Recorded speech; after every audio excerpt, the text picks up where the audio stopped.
ഒരു പ്രഭാതം തുടങ്ങുന്നത് ഇങ്ങനെയാണ്. രാവിലെ എഴുന്നേറ്റ് കൈയും കാലും മുഖമെല്ലാം കഴുകി വന്നിട്ട് ഞാൻ വിളക്ക് കത്തിക്കും. ഒരു 1-1.5 സെക്കൻഡ് നേരം ഞാൻ പ്രാർത്ഥന എന്ന് വെച്ചാൽ വേറൊന്നുമല്ല, എൻ്റെ സങ്കടങ്ങൾ ദൈവത്തിനോട് പറയുക.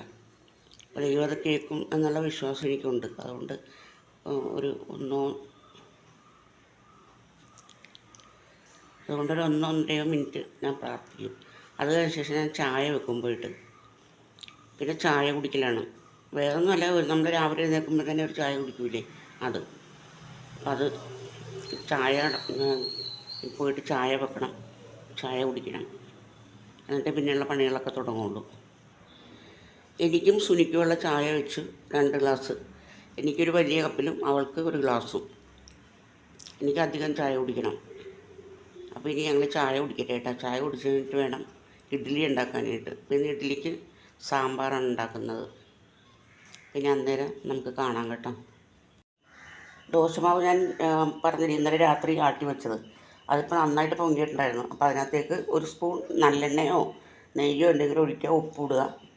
എന്നിട്ട് നന്നായിട്ട് പൊങ്ങിയിട്ടുണ്ട്. ഇപ്പോൾ അത് ഇഡ്ഡലിക്കാണ് ഞാൻ എടുക്കുന്നത്. ഇപ്പോൾ സാമ്പാറിൻ്റെ കഷ്ണങ്ങൾ ഇവിടെ ഇരിപ്പുണ്ട്. ഇത് മുഴുവനും ഞങ്ങൾക്ക് വേണ്ട. അപ്പോൾ ഇതിനകത്ത് പകുതി എടുത്തിട്ട് അവിയലുണ്ടാക്കും. അപ്പം അങ്ങനെയാണ് ചെയ്യുന്നത് സാധാരണ. ഇന്നലത്തെ കൊഴുവ കറി വെച്ചത് ഒരിടപ്പത്ത് ചൂടാക്കാൻ വെച്ചിട്ടുണ്ട് ഉച്ചക്കത്തേക്ക്. ഈ ഇടപ്പത്ത് ഞാൻ സാമ്പാറിനുള്ള പരിപ്പിട്ടിട്ടുണ്ട്. ഞാൻ സാമ്പാർ പരിപ്പല്ലാട്ട് ഇടുന്നത്, നമ്മുടെ പായസം വെക്കുന്ന ചെറുപൈറ്റിൻ പരിപ്പില്ലേ, അതാണ് ഇടുന്നത്. അപ്പോൾ അതൊന്ന് വേവട്ടെ, ഇതൊന്ന് പറ്റട്ടെ കുറച്ച്. അപ്പോഴത്തേക്ക് നമുക്ക് ഇഡ്ഡലി തട്ട് വെക്കാം. ഓക്കെ.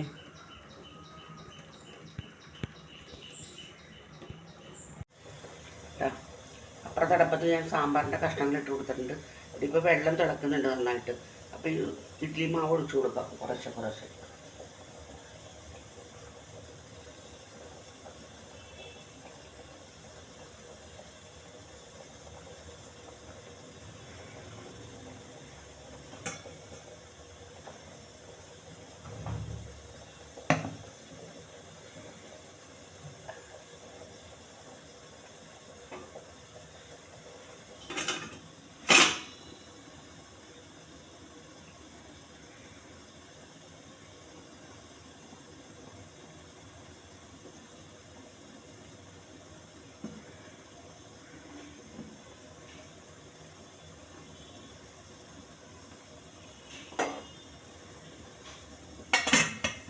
മാവ് ഒഴിച്ചു കൊടുത്ത് ഇനി അതവിടെ ഇരുന്ന് വേവട്ടെ. ഇപ്പോഴാ ഇഡ്ഡലി വെന്തിട്ടുണ്ട്, നമുക്ക് എടുക്കാം.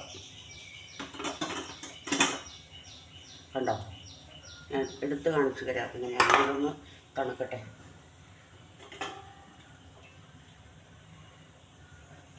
പെട്ടെന്ന് തണുത്ത് കിട്ടാനായിട്ട് നമുക്ക് ഇതിനകത്തേക്ക് കുറച്ച് വെള്ളം തളിച്ചു കൊടുക്കാവേ. ഒരു 5 മിനിറ്റ് കൊണ്ട് അത് ശരിയാവുന്നു. അപ്പോഴത്തേക്ക് നമുക്ക് എടുക്കാം. ഇനി അടുത്തൊഴിക്കണമെന്നുണ്ടെങ്കിൽ ഈ തട്ടെനിക്ക് ഒഴിച്ച് കിട്ടിയിട്ട് വേണം. അപ്പോഴത്തേക്ക് ഞാൻ സാമ്പാറിനുള്ള കഷ്ണങ്ങൾ, സാമ്പാറിനും പോട്ടെ, അവിയലിനുള്ള കഷ്ണങ്ങൾ റെഡിയാക്കട്ടെ. അല്ല അതുമല്ല, സാമ്പാറിൻ്റെ കഷ്ണങ്ങൾ വെന്തിട്ടുണ്ട്.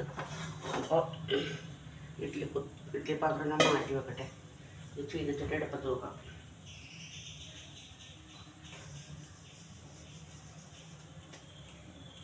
ഞാൻ ഗ്യാസ് ഓഫ് ചെയ്തായിരുന്നു. ചീനച്ചട്ടി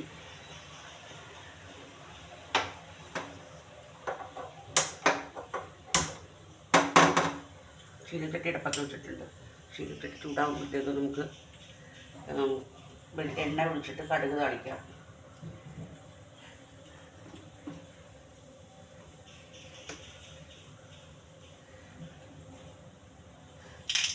ചീനച്ചട്ടി ചൂടായി കുറച്ച് കടുക് ഇട്ട് കൊടുക്കാവേ. അത് കഴിഞ്ഞിട്ട് സ്വല്പം ഉലുവന് അധികം വേണ്ട, നമുക്ക് ഉലുവപ്പൊടി ഇട്ടിട്ടുണ്ട്. പിന്നെ വേണ്ടതെന്ന് വെച്ചിട്ടുണ്ടെങ്കിൽ ഉള്ളി, അതും പൊട്ടിക്കഴിഞ്ഞ് ഉള്ളി ഇടണം. ചുമന്നുള്ളി ഇട്ട് ചുമന്നുള്ളി ഒന്ന് മൂക്കട്ടെ. ചുമന്നുള്ളി മൂത്തിട്ടുണ്ട്. ഇനി ഉണക്കമുളകിട്ട് കറിവേപ്പില ഇട്ട് അതിൻ്റെ കൂടെ തന്നെ ഇതിനകത്ത് ഒരു 2-3 വെണ്ടയ്ക്ക ഉണ്ടായിരുന്നു. വെണ്ടയ്ക്ക അതിനകത്ത് കുക്കറിനകത്ത് വെച്ചിട്ടുണ്ടെങ്കിൽ കലങ്ങിപ്പോവും. ഇത് വെണ്ടയ്ക്ക് ഇട്ടിട്ടില്ല. അപ്പോൾ വെണ്ടയ്ക്ക് നമുക്ക് ഇപ്പം മൂപ്പിച്ചെടുക്കാം.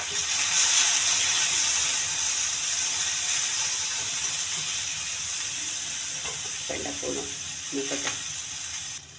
വെണ്ടയ്ക്ക മൂത്തിട്ടുണ്ട്. ഇനി ഇതിനകത്ത് അരപ്പൊഴിച്ച് കൊടുക്കാം. അതായത്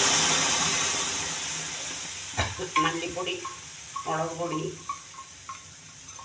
മഞ്ഞൾപ്പൊടി, സ്വല്പം ഉലുവാപ്പൊടി, ഇത്ര സാധനം വെച്ചിട്ട് സാമ്പാർ പൊടി, ഇത്ര സാധനങ്ങൾ നമുക്ക് നന്നായിട്ടൊന്ന് വഴറ്റിയെടുക്കാം.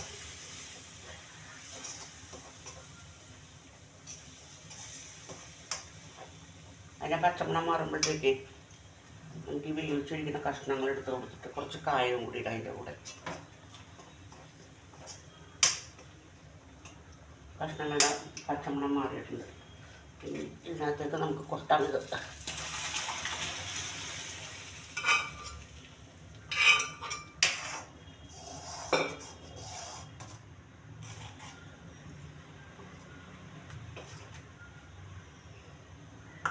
കുറച്ച് കായപ്പൊടിയും കൂടി ഇടണം.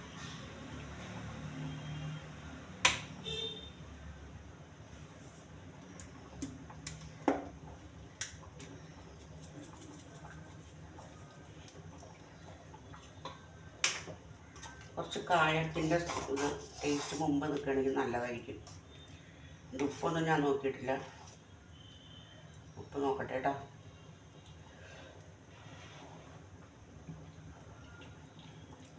ഉപ്പ് കുറച്ചും കൂടെ വേണം.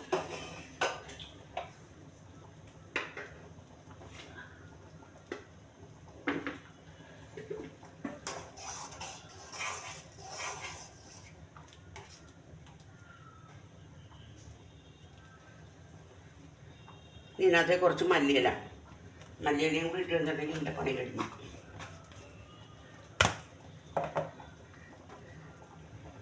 ഒന്ന് തിളച്ച് കഴിയുമ്പോൾ നമുക്ക് ഇറക്കി വെക്കാം. അപ്പോൾ സാമ്പാറിൻ്റെ പണി കഴിഞ്ഞു. ഇനി ഇഡ്ഡലി ഒന്നും കൂടെ ചുടാനുണ്ട്. അപ്പോൾ നമുക്കിനി ഇഡ്ഡലി ഇതിനകത്ത് എടുക്കാം.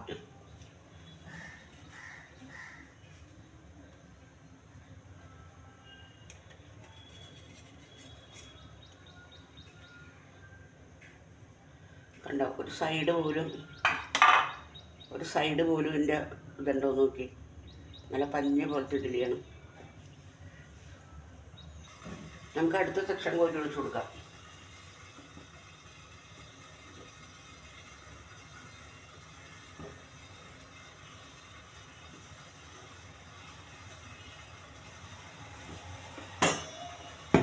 ഇഡ്ഡലി ഉണ്ടാക്കുമ്പോൾ ഞാൻ മുഴുവനായിട്ട് ഉണ്ടാക്കി വെക്കും. എന്നുവെച്ചാൽ അപ്പടെ കുറച്ച് എടുക്കുള്ളൂ. ഒരു ഗ്ലാസ് പച്ചരി, അര ഗ്ലാസ് ഉഴുന്ന്, ഒരു പിടി ചോറ്, ഇത്രയും കൂട്ടിയാണ് ഞാൻ അരച്ചെടുക്കുന്നത്. അപ്പോൾ അതും എനിക്ക് 2 ദിവസം ചിലപ്പോൾ 3 ദിവസത്തേക്ക് ഉണ്ടാവും. അപ്പോൾ ഞാൻ ഉണ്ടാക്കുമ്പോൾ ഒരുമിച്ച് ഉണ്ടാക്കി വെച്ചിട്ട് ആവശ്യത്തിനുള്ള എടുത്ത് ബാക്കിയുള്ളത് ഫ്രിഡ്ജിലേക്ക് വെക്കും. എന്നിട്ട് ആവശ്യമുള്ളടുത്ത് നമ്മൾ ചൂടാക്കും. നല്ല തിളച്ച വെള്ളത്തിൽ ഇങ്ങനെ ആവി വരുമ്പോഴത്തേക്ക് എടുത്ത് വെച്ചാൽ മതി. അപ്പോൾ നല്ല ഇപ്പം ഉണ്ടാക്കിയ പോലെ ഉണ്ടായിരിക്കും. ചെയ്ത് നോക്കട്ടെ. അവിയലിൻ്റെ കഷ്ണങ്ങളെല്ലാം നുറുക്കി ഉപ്പും മഞ്ഞൾപ്പൊടിയും പച്ചമുളകും സ്വല്പം കറിവേപ്പിലയും കൂടി ഇട്ട് അടുപ്പത്ത് വെച്ചിട്ട് ഇത് വറ്റിക്കഴിയുമ്പോഴത്തേക്ക് നമുക്ക് തേങ്ങ ഒതുക്കിയിടണം. തേങ്ങ ഒതുക്കാനായിട്ട് നല്ല ജീരകം, സ്വല്പം മഞ്ഞൾപ്പൊടി, തേങ്ങ, പിന്നെ ജീരകം, നല്ല ജീരകമാണ്. ഇത്ര സാധനങ്ങൾ മതി. പച്ചമുളക്, ഒരു 2 കറിവേപ്പില, ഇത്ര സാധനങ്ങളിട്ട് പതുക്കെ ഒന്ന് ഒറ്റ ക്രഷ് ചെയ്തെടുക്കുക. എന്നിട്ട് അതിനകത്തേക്ക് ഇടുക. വെന്ത് കഴിയുമ്പോൾ ഇത്തിരി പുളിവെള്ളം ഒഴിക്കണം. പുളിയോ തൈരോ മാങ്ങയോ എന്ത് വേണമെങ്കിലും ഇടാം. ഞാൻ പുളിയാണ് ഒഴിക്കുന്നത്. എന്നിട്ട് അതിന് ശേഷം നമുക്കത് വെന്ത് കഴിയുമ്പോഴത്തേക്ക് അരപ്പെല്ലാം കൂട്ടി പച്ച വെളിച്ചെണ്ണ ഒഴിച്ച് ഇറക്കി വെക്കാം.